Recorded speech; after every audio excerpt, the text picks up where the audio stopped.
If you remember your dreams. Every morning, this is how your brain handles trauma.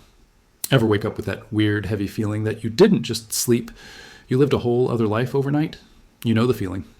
The alarm hits at 7 a.m., the sun is streaming in, the world outside is resetting for a fresh start.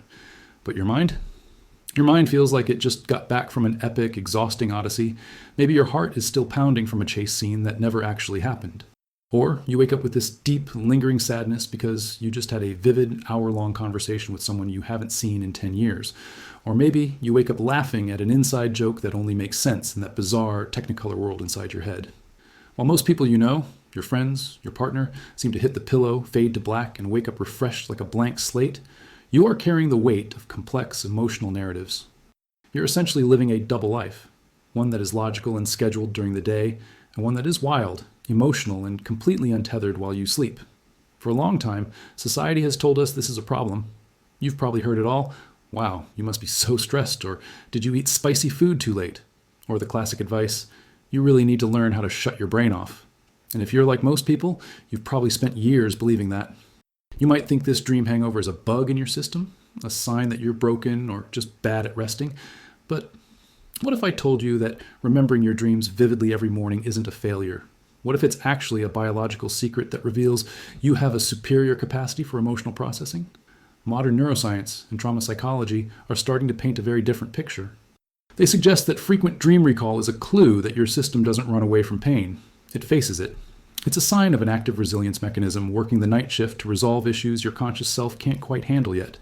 If you wake up exhausted from dreaming too much, or if you feel like you contain a whole universe inside your head, stick with me. Today, we're going to flip the script on this weirdness.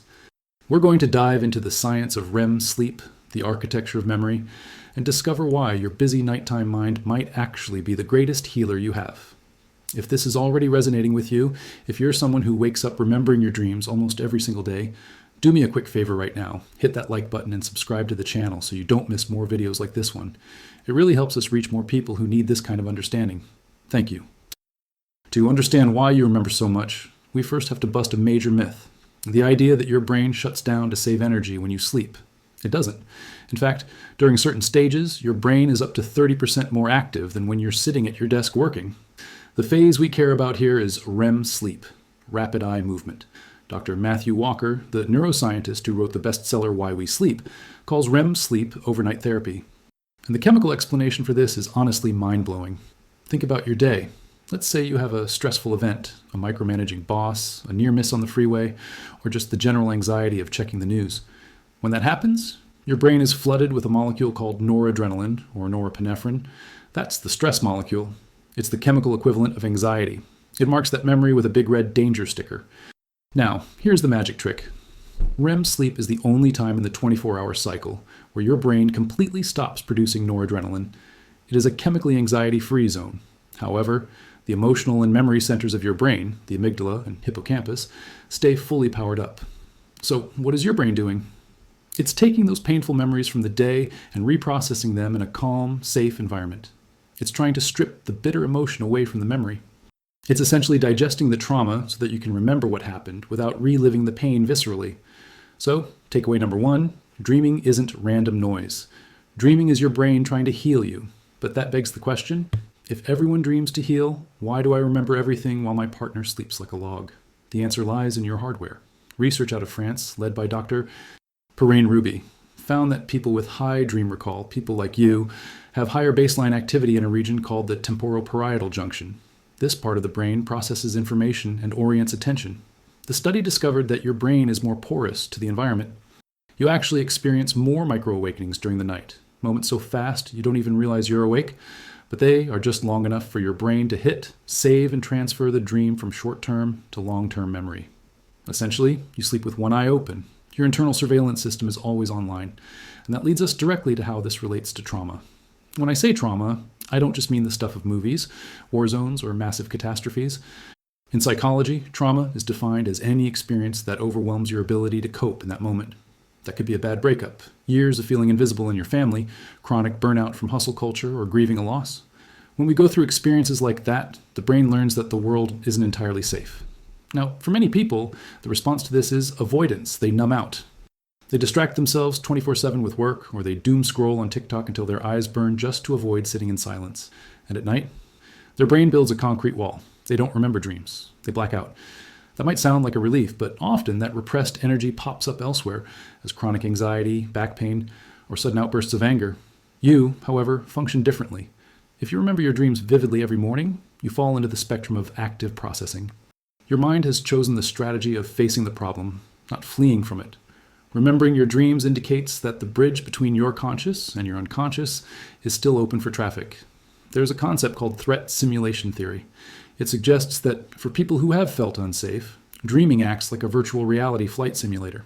Those vivid dreams, where you're running away, or trying to scream but no voice comes out, or trying to solve a puzzle that keeps changing, that is your brain training you. It's saying, we didn't feel safe yesterday. Let's run the simulation again. Let's practice what we'd do if the danger returns. Remembering these dreams is a trade-off. Your biology is sacrificing the bliss of forgetting to give you the advantage of preparation. Is it exhausting? Absolutely. It's tiring to wake up feeling like you just ran a marathon. But I want you to reframe how you see this. This isn't a broken brain. This is a sign of grit. This is a sign of a mind that hasn't given up. A mind that is willing to sift through the emotional wreckage every single night in search of a solution. Now, we have to be real for a second. Not all dream recall is a sign of healing. There's a fine line between processing trauma and being stuck in it. How do you know the difference? How do you know if your vivid nights are helping you or re-traumatizing you? The key is in the narrative arc.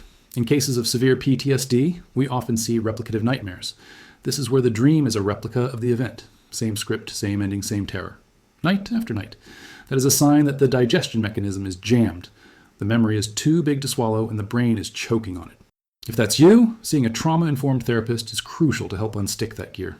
But if you are like most vivid dreamers, your dreams are different. They are weird. They are bizarre. And most importantly, they change. Let's say you have a deep fear of failure or judgment. One night, you dream you're back in high school and you forgot the combination to your locker. You panic. Classic, right? 2 weeks later, you dream you're on stage giving a speech, but you're naked. 6 months later, you dream you're taking a test, but you just stand up and walk out of the classroom feeling calm. Do you see the evolution? The setting changes, the characters change, and the emotion shifts. This is neuroplasticity in real time. Those weird dreams are proof that your brain is taking the memory of the trauma and weaving it into new neural networks. It's mixing the past with the present, the fear with the creativity, trying to find a new place to store that information where it hurts less. The craziness of your dreams is actually your sanity trying to rebuild itself. The fact that your brain mixes your boss, a giant iguana, and your childhood home in one scenario is actually a good sign. It means your brain is diluting the concentration of the pain. Remembering it is just your daily progress report. Let's step back from the biology for a second and look at the psychology of you. Who is the kind of person that remembers all this? Psychiatrist Ernest Hartman dedicated his career to studying people like you and coined a term that is perfect: thin boundaries. People with thick boundaries keep everything separate. Thinking is one thing, feeling is another. Awake is awake, asleep is asleep. They are armored. But you have thin boundaries. This means you are highly permeable. You probably pick up on other people's moods instantly. You're likely highly empathetic. You get deeply moved by music or movies. Maybe you cry at commercials. You notice details in your environment that others miss. This permeability is what allows the content of your dreams to leak into your mornings. The door between your conscious and unconscious isn't locked. It's just pushed to. And here's the secret that turns your weirdness into a superpower. Studies consistently show a direct link between high dream recall and creativity. Think about it. What is dreaming? It's the brain's ability to make non-linear connections. It's connecting A to Z without going through B. It's storytelling. If you do this every night and remember it, you have privileged access to divergent thinking. Trauma might have made your boundaries thinner, yes, it might have made you more alert. But that sensitivity is yours now. It's a tool. Your ability to remember dreams is the byproduct of a mind that refuses to be rigid. You feel the world with higher intensity, both the pain and the beauty, and that is rare. So how do we stop fighting this trait and start using it? First, understand that your dreams are the most honest feedback loop you possess.